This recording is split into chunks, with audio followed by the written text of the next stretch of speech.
And these receptors for interoception are located extensively throughout your body.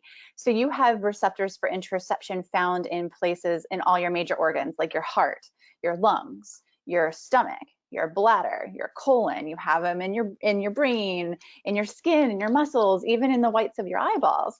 And these receptors are continually pulling in information about how all of these different body parts are feeling.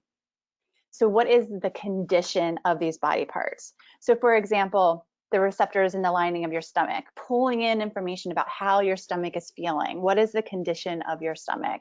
So is it full? Is it gassy? Is it nauseous? Do you have that butterfly feeling in your stomach? And so all of that information pulled up how your stomach is feeling, and that's sent to the brain.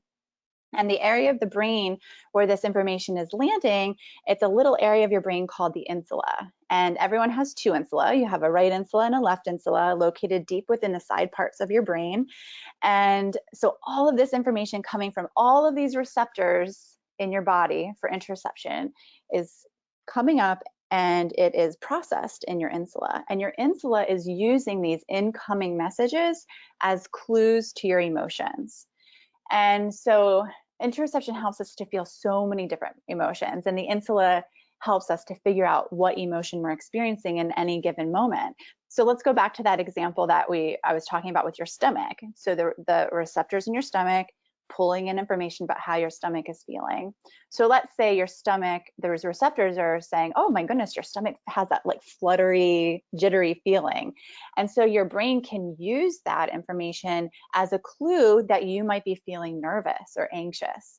Or maybe the receptors in the lining of your stomach pulling in information that your stomach is like growling, it feels empty. So then your brain uses that, your insula uses that as a clue that you are feeling hungry.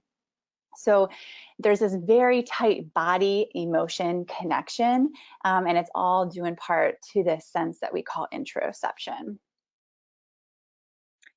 If you're someone that likes the definition, here is your definition of interoception. Just like I said, it is the sensory system that gives us information about our body emotion connections.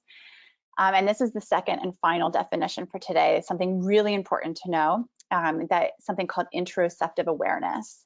And so it's like really how aware are we of how our body is feeling, and how can we use that information to figure out our emotions.